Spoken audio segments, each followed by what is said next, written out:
Muchas gracias, Diana. Muy buen día y gracias por acompañarnos en esta mañana de viernes, en esta presentación de este nuevo informe de signos vitales al que hemos denominado El legado de López Obrador, desafíos y consecuencias. Yo soy Carlos Lascurain, soy el director ejecutivo de Signos Vitales y como siempre agradezco al equipo de Signos Vitales por la realización de este trabajo. Agradezco también y especialmente a nuestros invitados de lujo en este panel, Mario Amparo Casar, Marilena Morera, Julio Frenk y a Duncan Wood, los cuatro invitados, grandes amigos y grandes especialistas de los temas que aquejan a México y que se estudian y analizan en sus respectivas organizaciones, tanto como en la agenda propia de Signos Vitales. Muchas gracias por compartir con nosotros su opinión profesional. Nos acompaña también Enrique Cárdenas, quien es el presidente de Signos Vitales, a quien también saludo y agradezco su presencia. De manera especial agradezco la disposición y el tiempo que le han dedicado a esta presentación los colegas de los medios de comunicación, que se han tomado un espacio en su agenda para atender nuestra invitación para la presentación de este informe. Muchas gracias a todos ustedes. Este informe representa una mirada total a una administración que estuvo cargada de una gestión dudosa, con pocos resultados en áreas determinantes. Es por eso que en Signos Vitales queremos mirar hacia el legado que deja esta administración, tanto para la población en general como para la administración de gobierno misma que ya está en marcha. Hemos preparado un video que presenta de manera clara y concisa este informe. Le pido por favor al equipo de Signos Vitales que nos apoye con la presentación de este espacio, de este video. Adelante, Ricardo. El mandato de Andrés Manuel López Obrador representó un punto de inflexión en la política mexicana. Su gobierno estuvo marcado por una serie de decisiones que han tenido un impacto profundo en la vida política, social, económica, ambiental y estructural del país. ¿Qué país dejó López Obrador? ¿Cuál es su legado? ¿Cuáles son las consecuencias y los desafíos por venir? Desde el inicio de su sexenio, López Obrador concentró el poder en el Ejecutivo, erosionó el Estado de Derecho y debilitó las instituciones que deberían funcionar como contrapeso a su autoridad.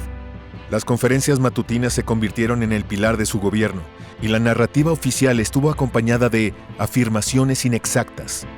Según artículo 19, en 58.8% no se presentó evidencia para respaldar las declaraciones presidenciales y en un 26.5% se comprobó que las declaraciones eran falsas. Dejó encaminadas varias reformas constitucionales que fueron aprobadas rápidamente por el legislativo. Destacan la reforma al Poder Judicial de la Federación y la desaparición de órganos constitucionales autónomos. En el ámbito de la seguridad pública, y pese a sus promesas de campaña de regresar a las Fuerzas Armadas a los cuarteles, creó la Guardia Nacional, cuya integración fue mayormente militar. La militarización de la seguridad pública estuvo acompañada por más recursos y por asignación de funciones civiles, como la administración de puertos, aduanas y aeropuertos.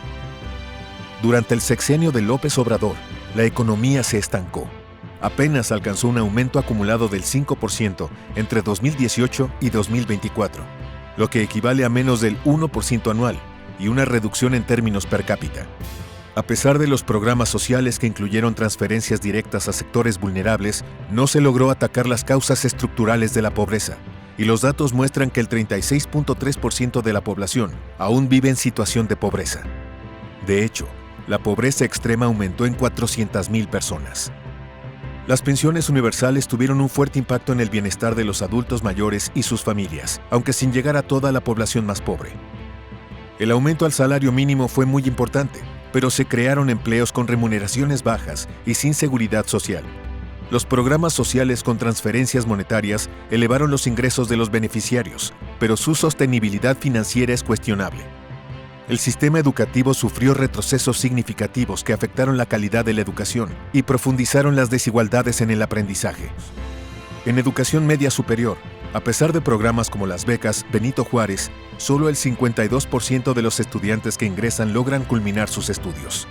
La falta de inversión en ciencia y tecnología limitaron el desarrollo académico en áreas críticas, dejando a México rezagado en innovación y competitividad frente a otros países.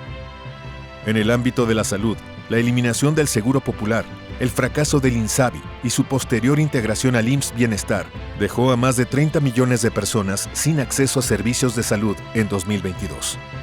La falta de infraestructura y equipamiento, así como la deficiente administración, fueron evidentes durante la pandemia de COVID-19, cuando millones de mexicanos quedaron expuestos sin la atención médica adecuada y murieron más de 800,000 personas en exceso.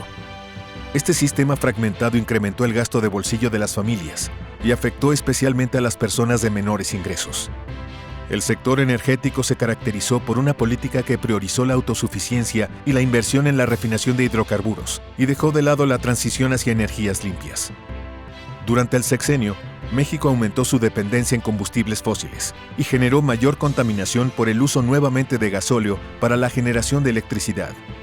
La concentración de recursos en Pemex y la refinería Dos Bocas debilitó la capacidad de México para diversificar su matriz energética, dejando al sistema eléctrico en una situación de vulnerabilidad crítica. En política exterior, el sexenio se caracterizó por un notable aislamiento internacional. El presidente centró sus esfuerzos en fortalecer vínculos con ciertos gobiernos de América Latina, como Cuba y Venezuela, así como en mantener la relación con Estados Unidos, a pesar de los altibajos en temas como migración, fentanilo y seguridad. ¿Qué país deja López Obrador?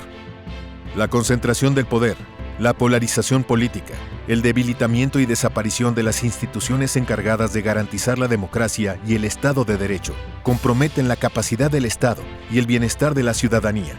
La creciente inseguridad y los rezagos en sectores como la educación, la salud, la economía, la energía y el medio ambiente evidencian un gobierno que dejó en estancamiento el potencial democrático y competitivo del país.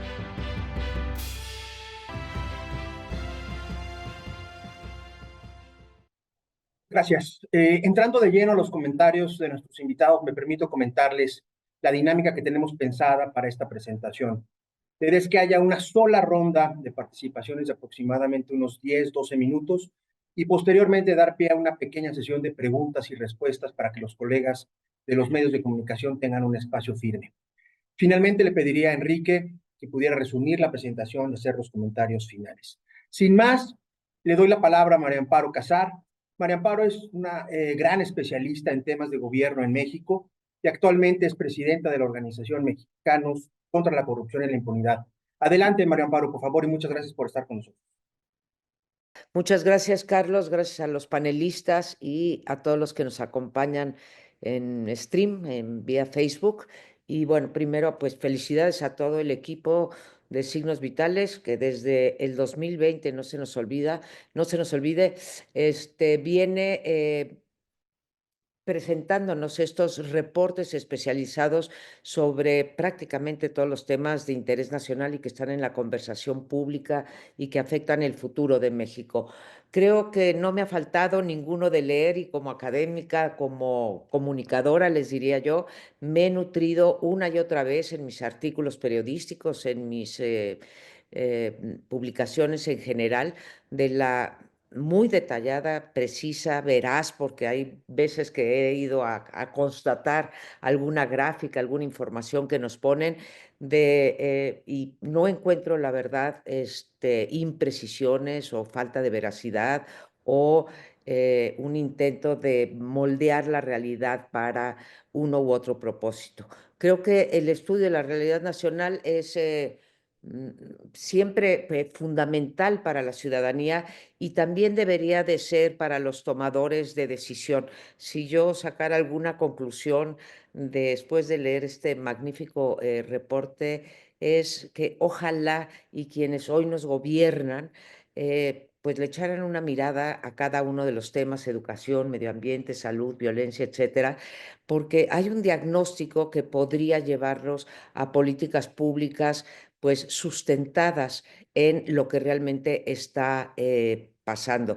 Creo que es todavía más importante que hicieran estos los tomadores de decisión, porque estamos en un contexto en el que se sitúa este último reporte, el legado de López Obrador, porque en el pasado sexenio, pues sí se montó un poderoso aparato de comunicación que tuvo como, digamos, como objetivo explícito de formar o incluso ocultar los resultados de la gestión política, económica, administrativa y social, no solo en sus lemas como primero los pobres, etcétera, que podemos ver que en la realidad no fueron primero los pobres, sino en todo el aparato, digamos, para capturar el imaginario público, ¿no?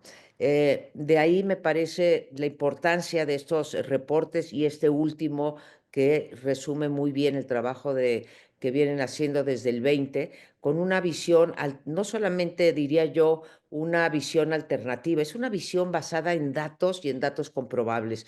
Es un diagnóstico que me atrevo a decir está desprovisto de ideología y que está puesto al servicio de quien quiera utilizarlo para el propósito de su elección, ¿sí? Ya sea para informarse, ya sea para militar en un partido, ya sea para tomar una decisión, ya sea para medir nuestras preferencias, digo, determinar nuestras preferencias electorales. Yo no sé si en adelante se van a poder seguir haciendo estos reportes con la calidad que ha mostrado Signos Vitales. Y lo digo porque si la información sufrió un deterioro muy visible en los 6 años de López Obrador, creo que lo que viene va a ser peor. Ya se ha demostrado que de las páginas esas que se llaman, no sé, sego.gov.mx o relacionesexteriores.gov.mx, 7 de cada 10 han desaparecido o se encuentran desactualizadas. Pero la desaparición del INAI junto con la captura de los otros dos poderes va a llevar inevitablemente a menor y peor información. En ese sentido, dudo que Signos Vitales vaya a tener todo ese arsenal del que se hizo sobre pobreza, desigualdad, educación, salud, si no vamos a contar con la información a la que podemos acceder a través de estas páginas que les comento o, por ejemplo, en el caso de la pobreza, sin los estudios de Coneval. En fin, tenemos que pensar en cómo vamos a encontrar esta información para que a lo largo del sexenio que ya comenzó y en el 2030 pueda escribir Signos Vitales el legado de Claudia Sheinbaum. Insisto, algún mecanismo encontraremos. Toda la vida se ha hecho historia, toda la vida se ha hecho estadística y toda la vida se ha hecho reportaje periodístico cuando no existía Internet y no existía la Plataforma Nacional de Transparencia, etcétera. Ya paso a mi tema. El legado es, hay poco que agregar al magnífico resumen que hicieron ustedes en el video, pero el legado en materia de gobernanza es tremendamente desesperanzador porque no solo muestra el camino desandado, sino la pérdida de oportunidades y los retrocesos ocurridos. Y creo que esto pasa en cada uno de los capítulos de Signos Vitales. Nadie de los que participamos en el consejo fuimos aplaudidores del viejo régimen, pero se podían reconocer avances. Aquí la realidad que nos acaba de alcanzar es que no tenemos avances, tenemos retrocesos en toda la materia de gobernanza. No podría yo hablar, así como podríamos decir en la parte de economía, bueno, se elevaron los salarios mínimos, 120%. En materia de gobernanza y de democracia, los resultados que nos presenta este último reporte son francamente desoladores y se pueden resumir en un decálogo de una democracia que pues se ha ido degradando y se ha ido moviendo en este continuum o en este ciclo de cómo se van deteriorando o se van transformando los sistemas políticos, se ha movido más hacia una autocracia con un agregado que es una autocracia que ahora se constitucionaliza y se legaliza. Muchas veces, como lo mostró en algún reporte y lo repite en este Signos Vitales, en el sexenio de López Obrador se actuó al margen de la ley. Doy un solo ejemplo, se desacataban las, las órdenes de la Corte, o se desacataban las órdenes de los jueces y se gobernaba al margen de la ley. Ahora Claudia Sheinbaum la va a tener más fácil porque va a poder gobernar de manera legalizada, o sea, esa concentración de poder se legalizó en estas últimas reformas que dejó como legado López Obrador. Creo que esta degradación de la democracia, esta degeneración de lo que, pues todavía hablamos de democracia, pero no sé si ya estamos autorizados para hacerlo, es que los regímenes, el régimen está vaciando de contenido todos los principios y los mecanismos democráticos, aunque la Constitución siga diciendo que somos una república representativa, laica, en fin, todo lo demás, y un equilibrio de poderes. Lo que se ha hecho y lo muestra en distintos subcapítulos, signos vitales, es que han desaparecido, se han inmovilizado, se han saboteado o se han capturado las instituciones que permitían una cierta rendición de cuentas, que permitían acceso a la información, que permitían mecanismos institucionales y legales para ir en contra de algunas de las medidas de los gobernantes. Creo que el ejemplo último es pues el manotazo que se dio para que siguiera Rosario Piedra, que es una mujer que en estos 6 años de presidenta de la Comisión de Derechos Humanos invirtió francamente la tarea de la Comisión de Derechos Humanos. La Comisión de Derechos Humanos está para defendernos a los ciudadanos de los actos de autoridad. Pues Rosario Piedra o el gobierno de López Obrador invirtió la obligación de la comisión y ahora resulta que defiende a las autoridades de los actos de los ciudadanos. Es realmente una cosa surrealista. Eh, Termino con un decálogo que es en el que se sostiene esta degradación de la democracia en una autocracia, que fue desmembrar la división y el equilibrio de poderes, legalizar, como decía antes, la concentración del poder, ya está en la Constitución esta concentración del poder, eliminar todos los contrapesos formales e informales, porque no se nos olvide que también los informales, esos que no somos el INAI, que no somos el Coneval, que no somos el INE, ¿sí? Existimos esos contrapesos, empresarios, la prensa, las organizaciones de la sociedad civil que también han sido ferozmente atacadas. El cuarto es despreciar el orden jurídico de manera sistemática, usar la justicia con criterios políticos, manipular las elecciones y la representación, como vimos, un 53% o un 59%, 56% con un 76% de las cámaras, destruir a capricho las instituciones incómodas.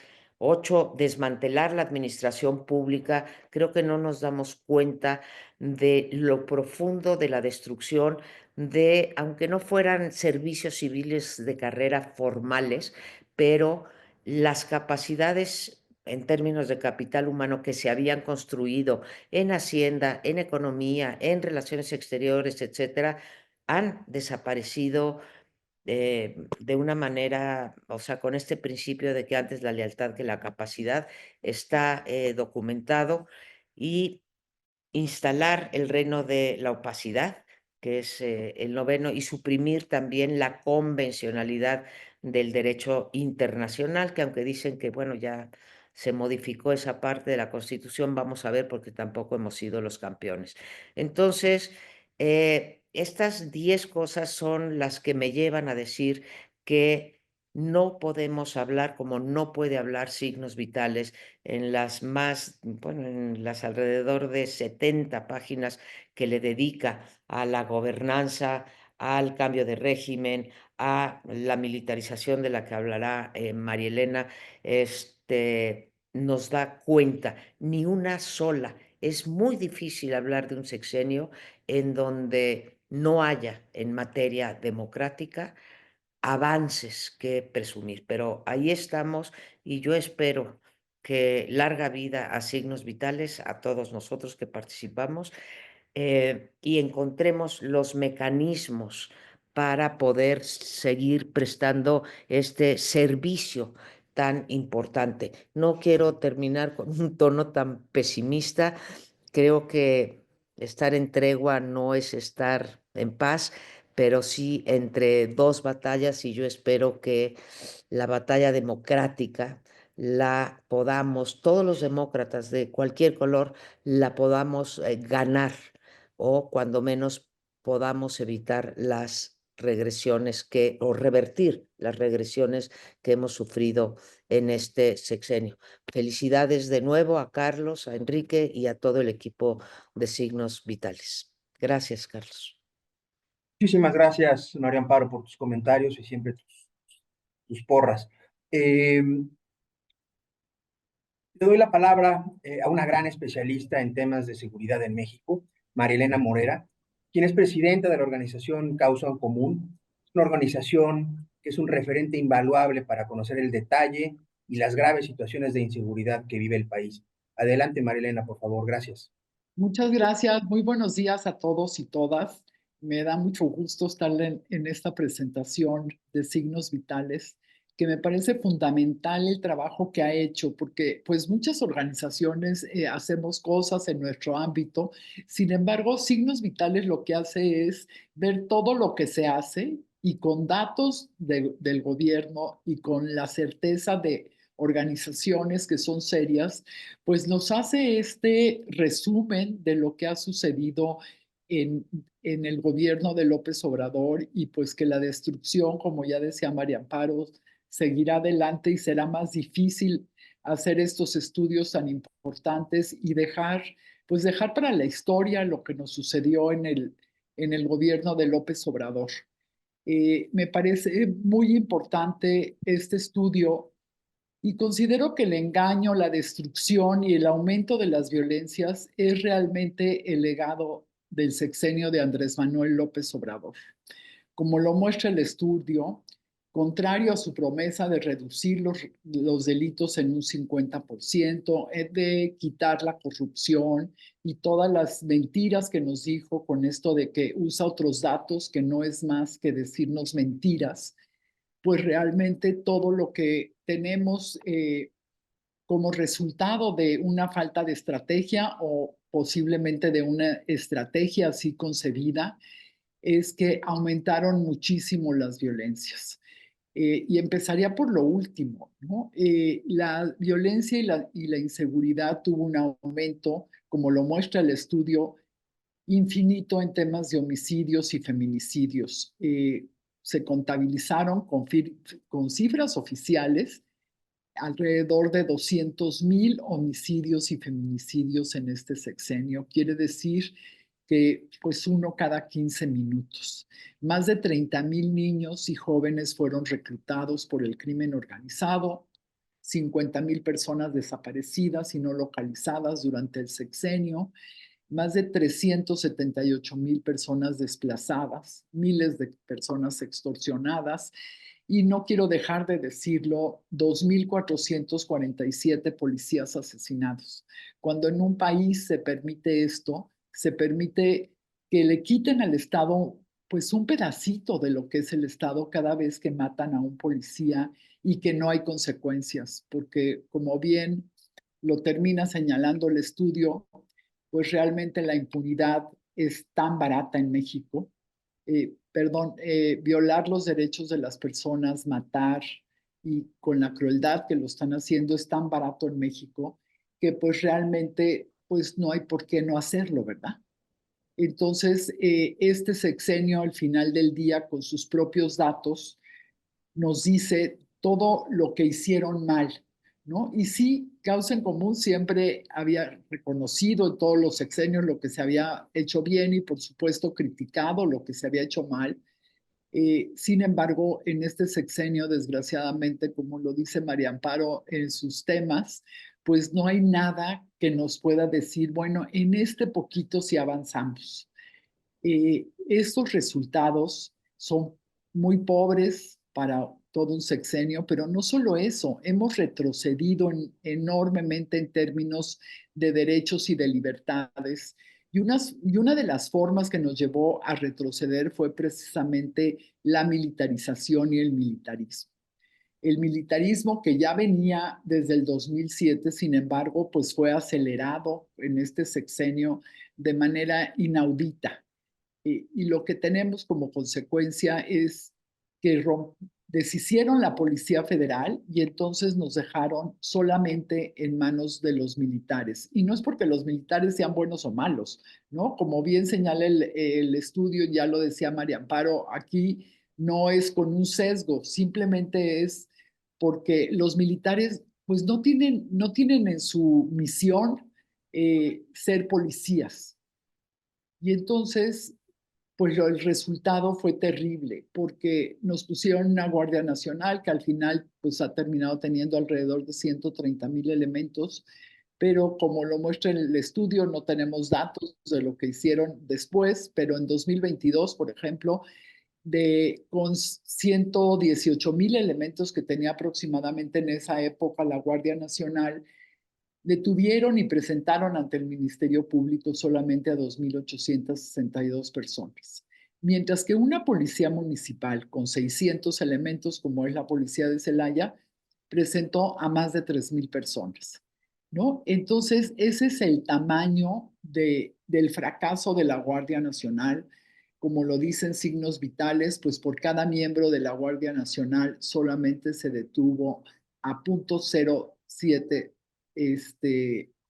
presuntos criminales, ¿no? Nos sale carísimo y además de carísimo, las violaciones a los derechos humanos, por supuesto que aumentaron y está mostrado en el estudio que presenta signos vitales y está mostrado en muchos otros estudios que la presencia en seguridad por parte de las Fuerzas Armadas provoca un aumento de la violencia letal, no una disminución. Y creo que pues, es otro de los legados que tuvo la Guardia Nacional y la militarización en México. Y al final del día, lo que nos deja es que hoy tenemos el espacio terrestre marítimo,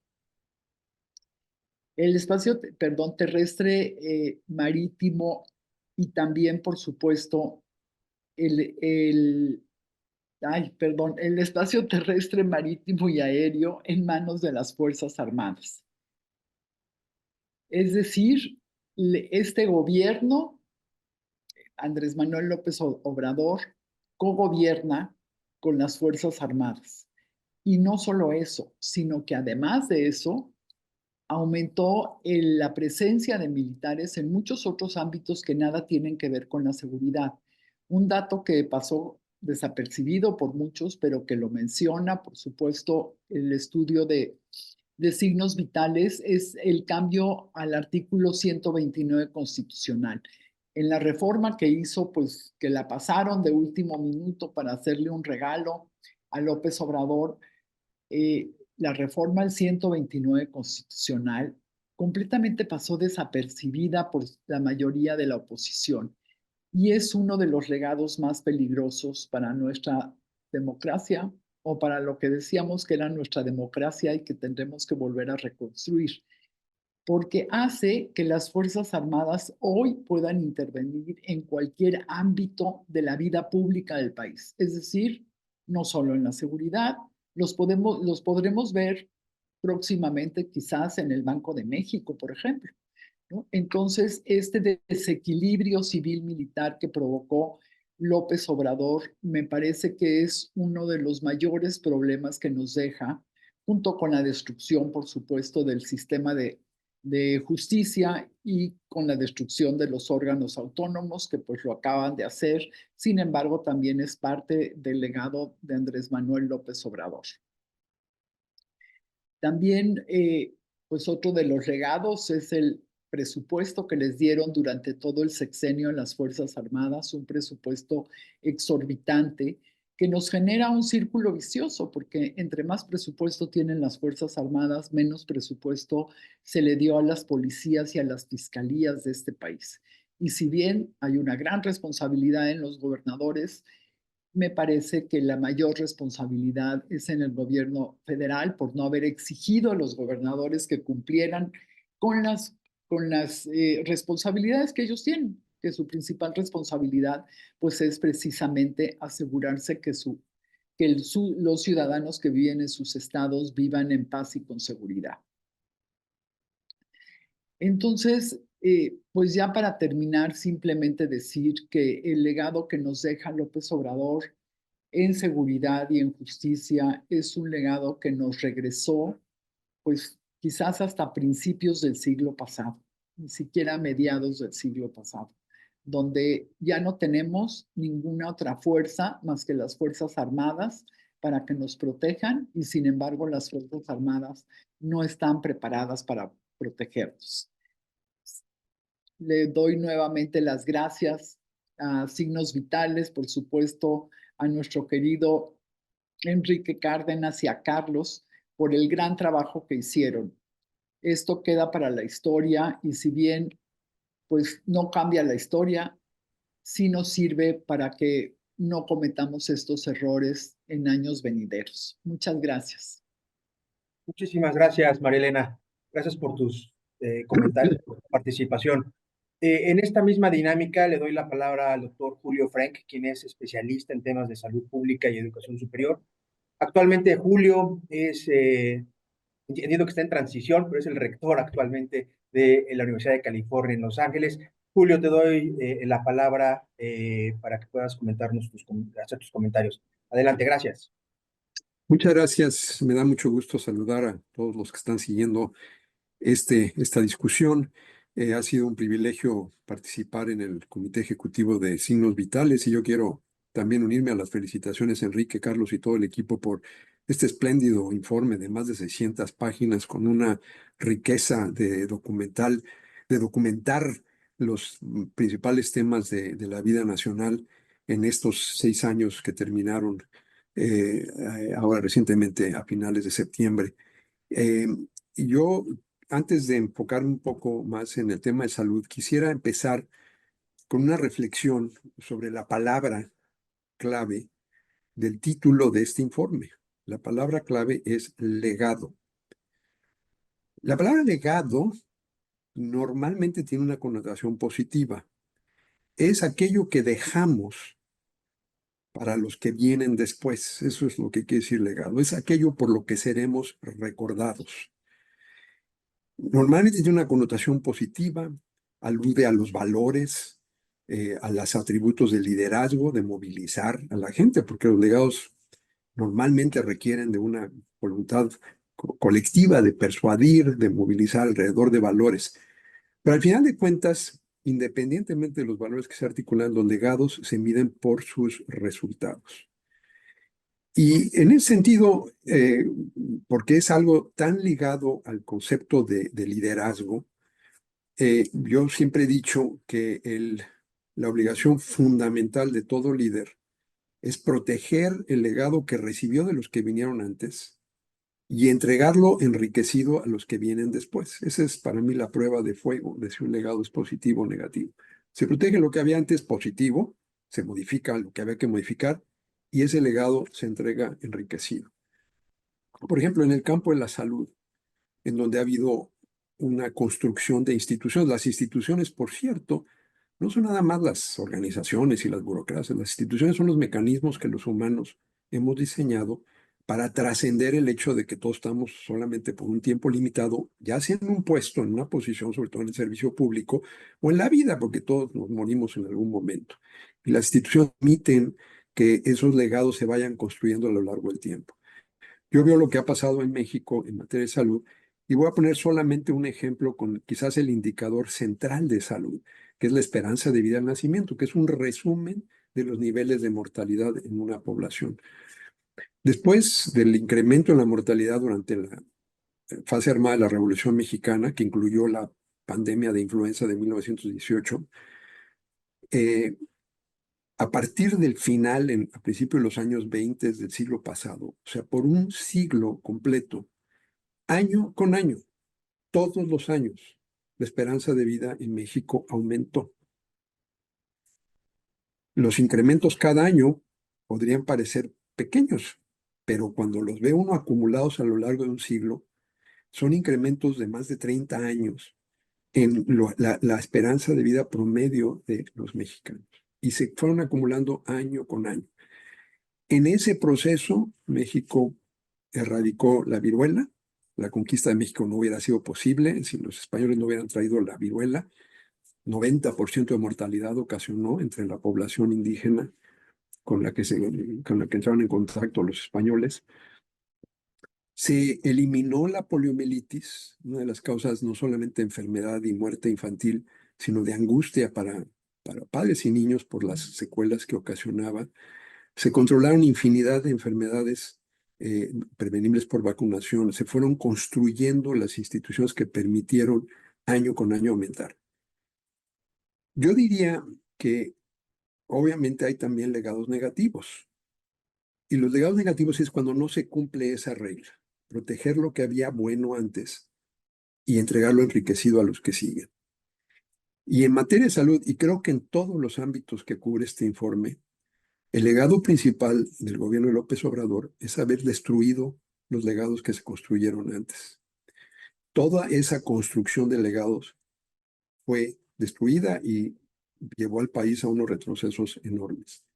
En el caso de salud, con este indicador central que menciono, de la esperanza de vida, fue la primera vez en 2021 en donde la esperanza de vida al nacer tuvo un retroceso generalizado. En una parte importante eso fue por la pandemia y se dirá, bueno, en muchísimos países del mundo cayó la esperanza de vida y eso es cierto. Pero México, en el continente americano, tuvo el mayor retroceso en materia de esperanza de vida, excepto dos países. Los dos países donde vimos en el video que más relaciones se cultivaron, Cuba y Venezuela.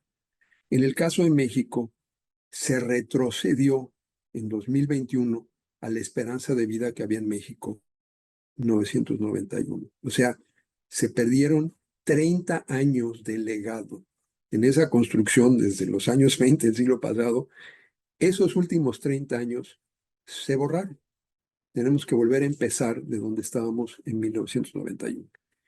Y para mí ese es quizás el legado principal, la destrucción de los legados de las generaciones, no de políticos. Estos legados no los han construido los políticos. Los políticos, los líderes políticos, encabezan un gobierno. Pero en el caso de salud, esto es lo que hacen los médicos, las enfermeras, los especialistas en salud pública, los ciudadanos y ciudadanas movilizándose, demandando servicios. Eso es lo que se hace, no es el legado de los políticos. Entonces, me parece que ese es para mí el aspecto fundamental. Ahora, el informe, no voy a reiterar los datos, el informe tiene una gran riqueza de datos. Evidentemente, una parte importante del legado negativo fue la sustitución de criterios para formular las políticas públicas en base a las evidencias científicas, ahora formulados en base a prejuicios ideológicos. Porque al lado de este estilo institucional de liderazgo que construye legados usando las instituciones como el instrumento del progreso, hay un estilo narcisista de liderazgo que básicamente dice todo lo que había antes estaba mal y yo el líder, vengo aquí a resolverlo. Y lo vemos líder populista tras líder populista, es un mensaje muy sencillo. Todo estaba mal y solo yo lo puedo resolver. Por eso le llamo un estilo narcisista de liderazgo. En el caso de México, de manera bastante poco informada, se utilizó el epíteto de neoliberal para referirse a lo que había antes y se dijo que eso se iba a borrar, que todo estaba mal. Y en el proceso de hacerlo se terminó con muchas de estas instituciones muy positivas. Las instituciones, repito, no son solamente organizaciones, son también vehículos de avance como fue el Programa Nacional de Vacunación. Si en México, si en la OCDE incluyeran también como un indicador de comparación en la cobertura de vacunación hasta antes de 2018 México hubiera figurado entre los primerísimos lugares, tanto en el porcentaje de población cubierta como en el número de vacunas administradas por niños. Eso se destruyó. En México había un sistema de vigilancia epidemiológica de clase mundial reconocido. Lo vimos en acción en la pandemia de influenza en 2009. Al mundo le fue mucho mejor que con la de COVID, entre otras cosas porque afortunadamente para el mundo la pandemia empezó en México y había un sistema de vigilancia epidemiológica eficaz que detectó lo que había, rápidamente actuaron, acataron las disposiciones de la OMS, muy distinto a la forma en que China se condujo con la pandemia de COVID-19. Se destruyeron los avances consistentes, todavía insuficientes, pero avances consistentes de los últimos 30 años en materia de reducción de la mortalidad materna y vimos un repunte de 30% en el número de muertes maternas, etcétera. Insisto, el informe tiene una gran riqueza de datos que no quiero repetir, pero es esta idea de los retrocesos lo que creo que nos da la mejor imagen, no nada más en salud, sino en general. Cuando hay legados negativos, producto de este estilo narcisista de liderazgo, creo que el resto de la sociedad tenemos varias obligaciones, no nada más criticar y lamentar, tenemos una obligación. Primero, tenemos que medir esos resultados, y eso es lo que ha hecho Signos Vitales. Tenemos que tener una clara información sobre las dimensiones de la destrucción. Segundo, tenemos que reafirmar los valores que fueron destruidos en el proceso de destruir los legados.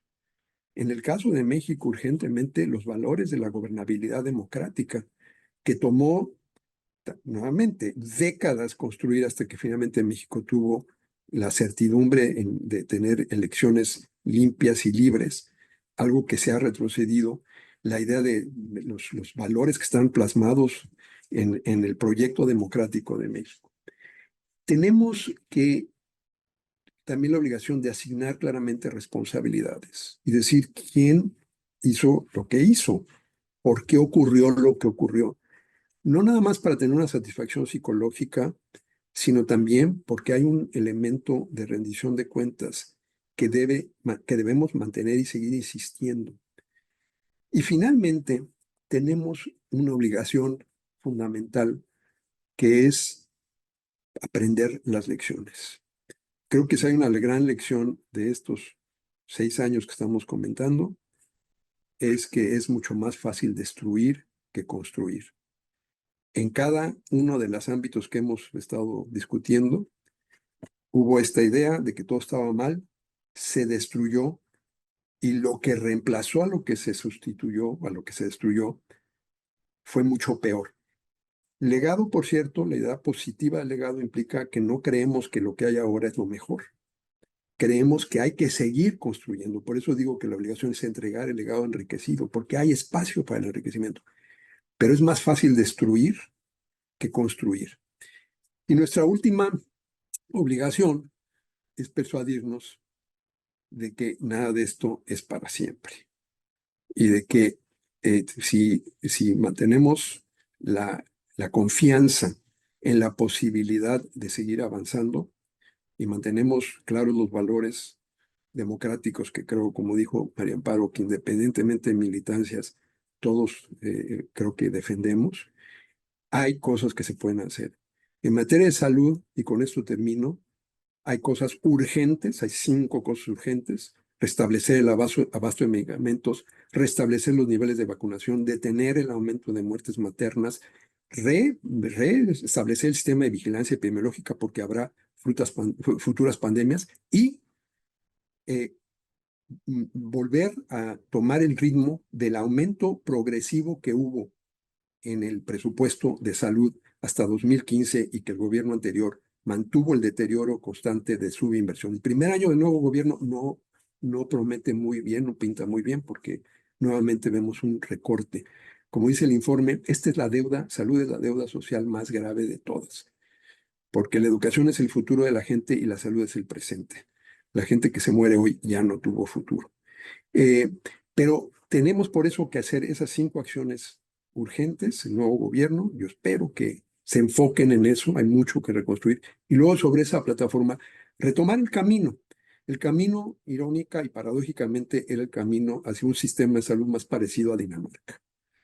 Y acabamos con un sistema de salud pues muy parecido a los años 70, más parecido a Venezuela que a Dinamarca.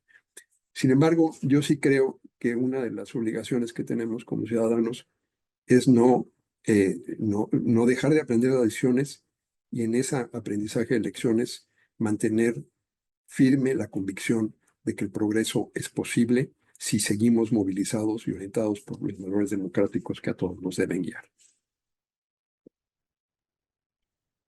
Muchísimas gracias, Julio, por tus comentarios y por tu tiempo en esta presentación. Finalmente, tengo el honor de presentar a un buen amigo y colega, Duncan Wood, quien es especialista igualmente en temas de gobierno de México y quien actualmente está dirigiendo el Pacific Council on International Policy, organismo que está radicado en California. De la misma forma que anteriormente, Duncan, te pediría que por favor pudieras iniciar con tu presentación. Adelante. Gracias. Gracias, Carlos, y muchas gracias a ti, a Enrique, por incluirme en este proyecto increíble. Para mí ha sido un gran honor estar incluido, poder colaborar desde primeramente Washington, D.C., desde el Wilson Center y ahora desde Los Ángeles con el Pacific Council. Y quiero mencionar que para mí, bueno, me dio muchísimo gusto estar mencionado con mis colegas honrados en la mañanera de López Obrador en por lo menos dos ocasiones, que fue un highlight de mi vida, la verdad. Y para mí siempre ha sido importante estar en el lado correcto de la historia. Apoyar a Signos Vitales me ha ayudado a mantenerme en ese lado correcto, basado en los hechos, las estadísticas y el análisis tan importante de los expertos que hemos incluido. En mis comentarios voy a tocar dos temas. Primero, la energía. En energía vimos que al inicio del sexenio de López Obrador estuvimos en una situación bastante positivo en cuanto a la inversión extranjera, la inversión privada en el sector energético. En 2015 y 2016 tuvimos subastas, licitaciones en el sector eléctrico que fueron muy exitosos, con precios muy bajos para la generación de electricidad de fuentes renovables, niveles o precios récord en cuanto a ser los más bajos de la historia de México. Y en el sector petrolero, miles de millones de dólares o cientos de miles de millones de dólares comprometidos por las empresas internacionales para explorar y producir petróleo desde las aguas mexicanas en las aguas profundas del Golfo de México. Y de inmediato todo se estancó. Los logros de la reforma de 2013 se estancaron. AMLO congeló las licitaciones y subastas, tanto para petróleo como electricidad. En petróleo metió miles de millones de dólares y de pesos en dinero público en Pemex y no logró estabilizar la producción. Vamos peor hoy en día que hace 6 años. Y Pemex sigue teniendo más que 100,000 millones de dólares en deuda, que es el nivel récord para una empresa petrolera a nivel internacional. La concentración de poder de decisión en Pemex y CFE también fue algo muy negativo. Los inversionistas que llegaron durante el sexenio de Peña Nieto se fueron del sector energético de México durante los últimos 6 años. Y eso fue parte del plan de López Obrador, de realmente meter miedo, temor en los corazones de y los cerebros de los inversionistas para que se fueron para concentrar el poder de toma de decisión en las empresas públicas. La matriz energética hoy de México es mucho más débil que hace 6 años. Tenemos concentración de poder en Pemex y CFE, obviamente. La matriz energética realmente no incluye tanto generación de electricidad renovable, entonces es una generación mucho más sucia. Y no solamente la industria tal cual, los órganos reguladores y el marco legislativo ya no ofrece las condiciones adecuadas para la inversión. Y midiendo los logros o los resultados de López Obrador en el sector energético, él quiso hacer de México un país mucho más soberano, su palabra, en términos energéticos, pero hoy en día existe una dependencia mucho más fuerte sobre las importaciones energéticas de Estados Unidos en gas natural y en productos refinados. Entonces, fracasó de una manera impresionante en cuanto a la política energética. El segundo tema que quiero tocar es la política exterior y realmente el negado de AMLO en cuanto a la importancia de la política exterior durante la campaña de 2018 y durante casi toda su administración. Su enfoque fue primordialmente nacional y vimos una ausencia de México a nivel internacional. En la presentación inicial vimos que obviamente enfoque sobre Venezuela, Estados Unidos, también Nicaragua, Argentina, pero México fue ausente de los foros internacionales, no jugó un papel importante en las negociaciones a nivel de Naciones Unidas o de otros órganos internacionales. La prohibición de López Obrador a sus ministros de gabinete de viajar a nivel internacional fue algo impresionante de ver, incluyendo, por ejemplo, a su subsecretaria para Comercio Internacional en la Secretaría de Economía. Ella no pudo viajar para tener reuniones en personas con sus contrapartes a nivel internacional. Algo absurdo. La debilitación también de las instituciones del gobierno mexicano, un impacto fuerte sobre relaciones exteriores. ¿Cuánto talento perdimos durante el sexenio de López Obrador? Gente que ya no pudieron quedarse adentro de relaciones exteriores, es que tuvieron que salir para buscar un salario más digno o condiciones más más dignas para vivir.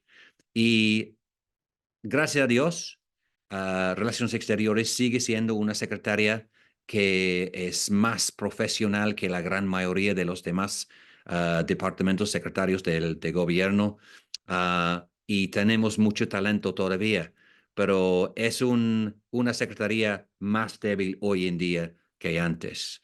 Y es igual con la Secretaría de Economía, sobre todo en ese lado de la negociación internacional, el comercio internacional. Algo absurdo de López Obrador fue de que él quejó frecuentemente de la injerencia de Estados Unidos en la política interior de México, pero al mismo tiempo, a la vez, él opinó frecuentemente sobre la política interior de Estados Unidos.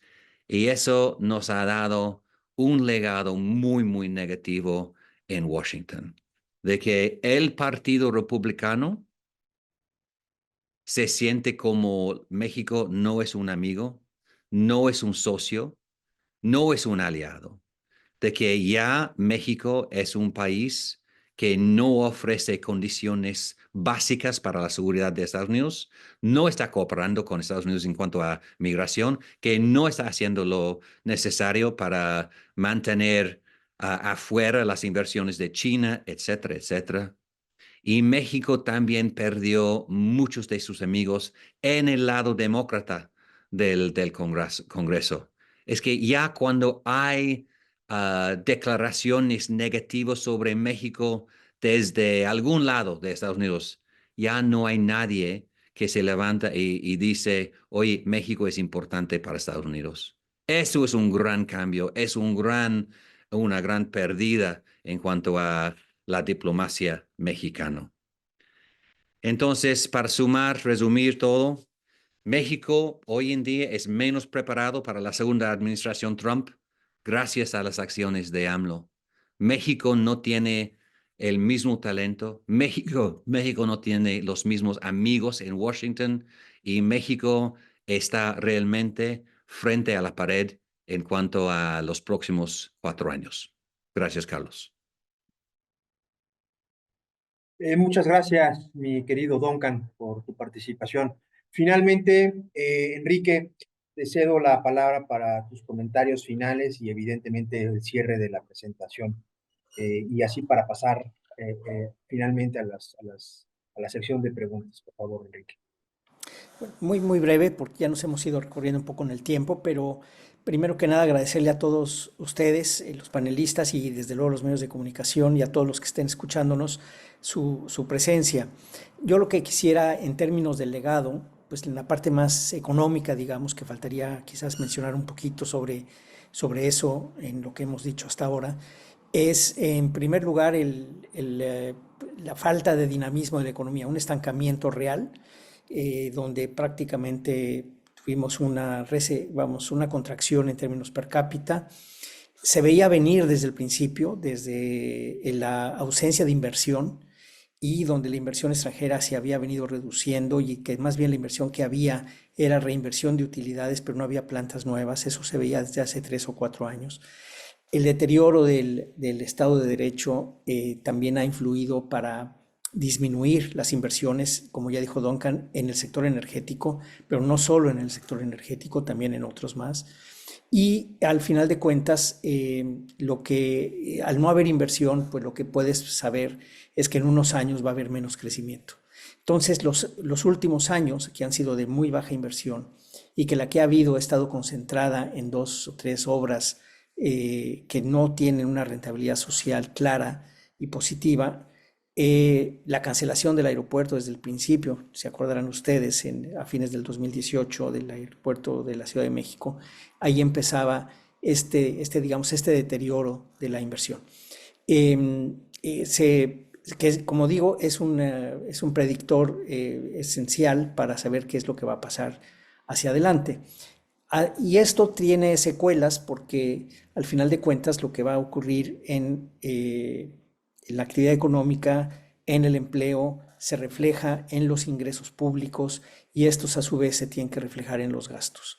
Y al tener un mayor estrechamiento en las finanzas públicas, significa mayor deuda, un pago del servicio de la deuda que va a ir creciendo, como ha estado creciendo, y por lo tanto, pues una situación de debilitamiento importante en ese flanco. Con los 4 años que vienen por delante, con el nuevo gobierno de Trump enfrente, que como acaba de mencionar Duncan, pues va a complicar nuestra existencia próximamente. Entonces, digamos que nos agarra bastante mal parados. Yo pienso que el tema del TEMEC es un tema donde estamos absolutamente a merced de lo que decidan Canadá y Estados Unidos. No vamos a tener nada que decir al respecto, porque nosotros mismos lo hemos violado una y otra vez. Y la renegociación, me parece que va a ser eso, una renegociación, y como digo, vamos a estar a merced de lo que digan los canadienses y los norteamericanos. Así es que el panorama, el legado ha sido, decía Julio, preservar lo que tenías y enriquecerlo para adelante. Acá lo que hemos visto también es que se ha debilitado la estructura productiva con un tipo de cambio artificialmente muy positivo para México, un peso muy fuerte, que ha debilitado la estructura productiva al interior del país y que pues estamos también ahí viendo las consecuencias. Y por último, la parte del salario mínimo, que es algo positivo, la parte de que aumentó en un principio, ya no tanto, la masa salarial, es decir, que había más ingresos laborales, 3 o 4 puntos del PIB, con relación al capital, pues eso en principio se ve positivo, pero lo que no ha mejorado es, digamos, han sido sobre todo empleos de muy bajo nivel, y que esto se ha reflejado en una mayor informalidad, lo cual no da para poder apuntalar cualquier tipo de financiamiento para servicios públicos en el futuro, como pueden ser salud y educación. Y en ese sentido, pues el legado también se vuelve bastante negativo, digamos, no solo no se pudo preservar lo que había, sino lo que tenemos hacia adelante es es mucho más complicado. Por ejemplo, el deterioro en lo que sería el mantenimiento de casi cualquier cosa. El mantenimiento en las carreteras, el mantenimiento en los puertos, el mantenimiento en prácticamente lo que sea. Eso se nota también en las instituciones. El debilitamiento institucional, decía María Amparo hace un rato, no nos imaginamos el tamaño de la destrucción, pero chequen, tomen como ejemplo el Poder Judicial.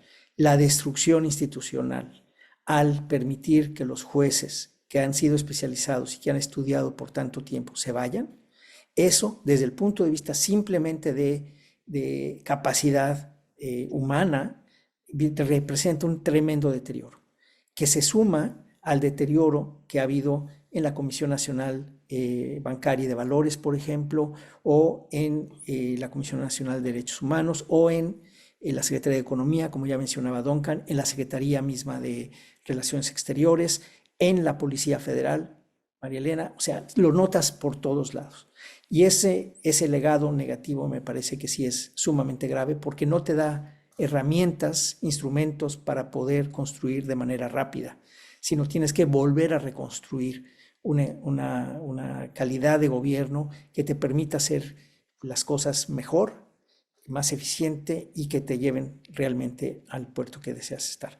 Yo quisiera con esto cerrar, Carlos, y decirles a todos que les agradecemos muchísimo.